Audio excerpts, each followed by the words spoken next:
कागजों में मरा हुआ घोषित कर दिया है। कौन है यह शख्स जो एमपी का लाल बिहारी बन चुका है? इस शख्स से आपको मिलवाने के लिए सीएम हेल्पलाइन की टीम जिला मुख्यालय से 40 किलोमीटर दूर पहुंची अलीसर खेड़ा गांव में।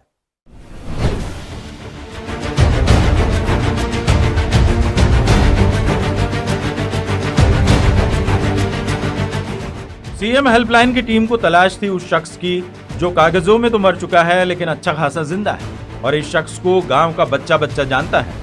भला ऐसे शख्स को कौन नहीं पहचाने। तो मिलिए इब्राहिम शाह से। अलीसर खेड़ा गांव में एक झोपड़ी में रहने वाले इब्राहिम इसी गांव में पैदा हुए। जिस जगह जन्म हुआ वहां से ही जनाजा उठे, यह हर इंसान की ख्वाहिश होती है, लेकिन सिस्टम ने तो इब्राहिम का जनाजा उनके जिंदा रहते ही उठा दिया। इब्राहिम को कागजों में मृत घोषित कर दिया। इब्राहिम को मरे तो 4 साल बीत चुके हैं, लेकिन उन्हें उनके खुद के मरने का पता तब चला जब वो बैंक में पेंशन लेने गए। कुछ दिनों पहले जब पंचायत भवन में मृतक व्यक्तियों की लिस्ट चस्पा की गई तो उसमें भी इब्राहिम का नाम शामिल था। साहब मैं बैंक में गया तो वहाँ मेरे को पता चला कि तुम्हारा जो है खाता बंद है। उसके बाद फिर ये आंगनवाड़ी पे जब ये लिस्ट लगी उस वक़्त मेरे को मालूम पड़ा कि मरा घोषित कर दिया गया है। 2018 में जब इब्राहिम को मृत घोषित कर दिया तो उन्हें पंचायत से मिलने वाली पेंशन बंद हो गई, राशन भी मिलना बंद हो गया था, जमीन का मुआवजा बंद हो गया। इब्राहिम को कुछ समझ नहीं आया कि ऐसा क्यों हुआ। सरपंच से बात की तो सरपंच ने कुछ नहीं बताया, उल्टा शिकायत करने के लिए कहा। सरपंच और सचिव पर भरोसा कर इब्राहिम ने 2-3 दफे अलग अलग दफ्तरों में जाकर शिकायत की। मैंने सरपंच से कह दिया और मंत्री से कह दिया, 3 मरतबा का बढ़ो दिए चला गया, बाकी मेरी कोई सुनवाई नहीं हुई।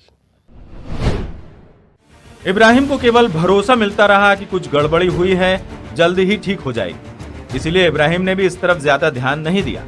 लेकिन कुछ दिनों पहले जब पीएम किसान सम्मान निधि की लिस्ट जारी हुई जिसमें इब्राहिम शाह के आगे डेथ लिखा दिखा तो इब्राहिम और उनके परिवार का माथा ठनका कि आखिरकार ये माजरा है क्या। इसके बाद तफ्तीश शुरू की तो पता चला कि इब्राहिम को तो 4 साल पहले ही पंचायत मृत घोषित कर चुकी। इसके बाद शुरू हुई इस परिवार की खुद को जिंदा साबित करने की जंग। इब्राहिम ने अधिकारियों के दरवाजे पर जाकर कहा कि वो जिंदा है, लेकिन पंचायत ने उन्हें मार डाला, मगर कोई सुनवाई नहीं। इस बात को लेकर मैं जितना परेशान हुआ हूँ, इतनी परेशानी इन सामने वालों को मेरा जिसने नाम काटा उसे आना चाहिए, और ये मेरे को नहीं, ये आगे भी किसी को दुख देंगे। न केवल इब्राहिम बल्कि उनके बड़े बेटे ने भी हर जगह जाकर अपने पिता को जिंदा साबित करने में कोई कसर बाकी नहीं छोड़ी, लेकिन कोई नतीजा नहीं निकला। इतना ही नहीं, ये परिवार कोर्ट का दरवाजा भी खटखटा चुका है।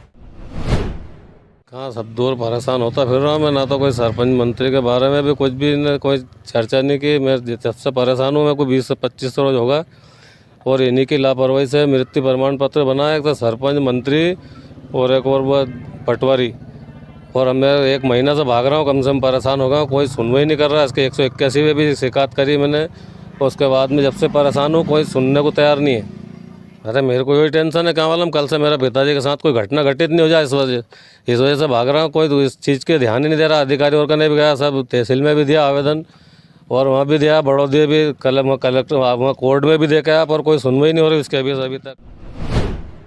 अब सिस्टम की एक और लापरवाही देखिए, क्या नजर आ रहा है।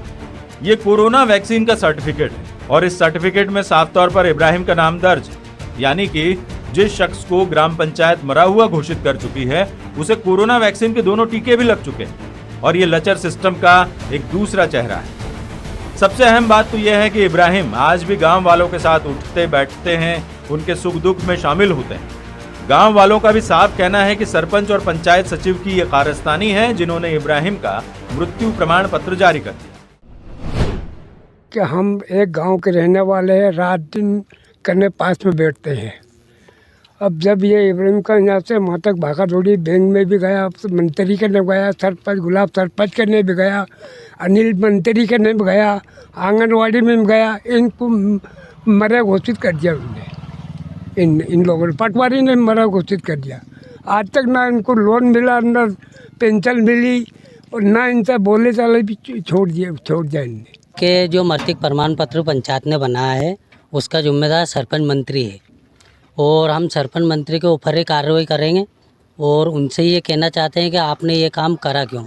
अगर उसके बाद में जब इनका प्रमाण पत्र बना उसके बाद में इनके साथ अभी तक कुछ भी हादसा हो जाता तो हमें तो उसका कोई जिम्मेदार मिलता नहीं, या भले इनको कोई मार के फेंक दे तो हम किसके ऊपर क्लेम लगाते?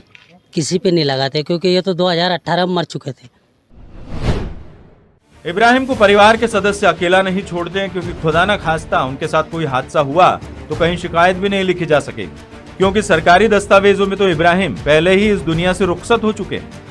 अब न तो इब्राहिम को समझ में आ रहा है कि सरपंच और सचिव ने उनके साथ ऐसा क्यों किया, और न ही गांव वालों कि आखिरकार इब्राहिम को मरा हुआ बताकर सरपंच और सचिव का मकसद क्या है।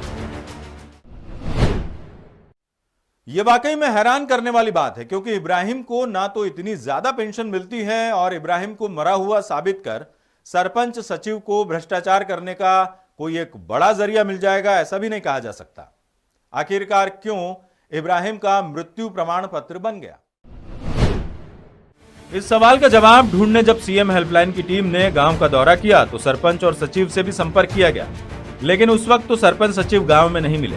सीएम हेल्पलाइन की टीम की सरपंच गुलाब मोहम्मद से फोन पर बातचीत हुई तो सरपंच के मुताबिक किसी और गांव के इब्राहिम का निधन हुआ था और उसकी जगह अलीसर खेड़ा गांव के इब्राहिम शाह का नाम कंप्यूटर में दर्ज कर दिया।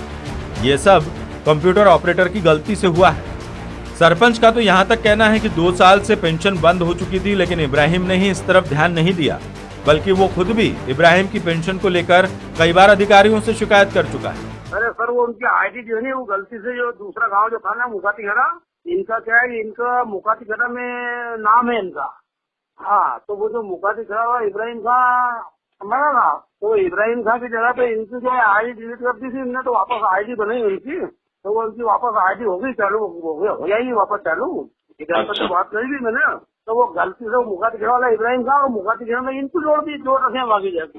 तो ये दस्तावेज इनके पास ही थे, वो भाई की जो है रोजगार GRS जांच करो, वो मेरे को तो क्या उसका अनुभव नहीं है अब। हाँ, तो GRS के पास ही है सारा काम। वो कंप्यूटर GRS ही चलाता है। हम नहीं साहब, मैं तो अनपढ़ आदमी, मेरे को तो कंप्यूटर चलाते भी नहीं आते। हाँ, वो GRS ही चलाता है, सब कंप्यूटर GRS ही करता है कंप्यूटर का काम। यानी सरपंच ने इसे कंप्यूटर ऑपरेटर की गलती बता दी, लेकिन इब्राहिम के बेटे ने सभी सरकारी दफ्तरों में शिकायत की है, मगर अधिकारियों को तो पता ही नहीं कि उनके जिले में कोई एक ऐसा मामला भी है। अधिकारियों का कहना है कि ऐसा कोई सा भी मामला जो आपने बताया हमारे संज्ञान में नहीं है। जैसे ही हमारे मामला संज्ञान में आएगा हम उस पर निष्पक्ष जांच करेंगे। शाहजहाँपुर से संवाददाता सैयद आफ्ताब अली की रिपोर्ट। अब बताइए कि सिस्टम कितना गूंगा, बहरा और अंधा है। अंधा इसीलिए क्योंकि उसे दिखाई नहीं दे रहा कि एक शख्स मरा नहीं है बल्कि जिंदा है। दूसरा बहरा इसीलिए क्योंकि वो सुन नहीं रहा, और गूंगा इसीलिए क्योंकि वो कुछ कह नहीं रहा। अब एक आदमी जाए तो जाए कहां? इब्राहिम की कहानी यूपी के लाल बिहारी से जुदा नहीं है, और सीएम हेल्पलाइन यानी कॉमन मैन हेल्पलाइन इब्राहिम की कहानी को लाल बिहारी की कहानी बनने नहीं देगी, क्योंकि हम इस अंधे, बहरे और गूंगे सिस्टम को जगाते रहेंगे, तब तक जगाते रहेंगे जब तक कि इब्राहिम को इंसाफ नहीं मिल जाता। यदि आप भी सिस्टम से परेशान हो चुके हैं और आपकी भी सुनवाई नहीं हो रही, तो आप सीएम हेल्पलाइन यानी कॉमन मैन हेल्पलाइन से संपर्क कर सकते हैं।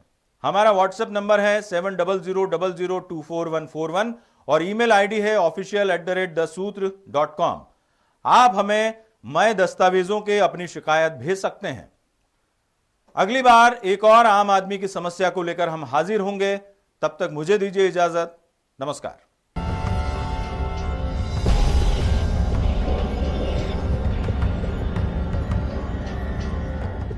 द सूत्र की खबरों को देखने के लिए प्ले स्टोर और एप्पल स्टोर से डाउनलोड करें हमारा ऐप द सूत्र। आप हमारी खबरें theसूत्र.com पर भी देख सकते हैं। Social media platforms Twitter, Facebook और इंस्टाग्राम पर भी हमें फॉलो कर सकते हैं। साथ ही यूट्यूब पर भी हमें सब्सक्राइब करें। यदि आपकी नहीं हो रही कोई सुनवाई और आपके पास है कोई खबर, तो हमारे व्हाट्सएप नंबर 700000244141 पर भेजिए और बनिए हमारे सूत्र।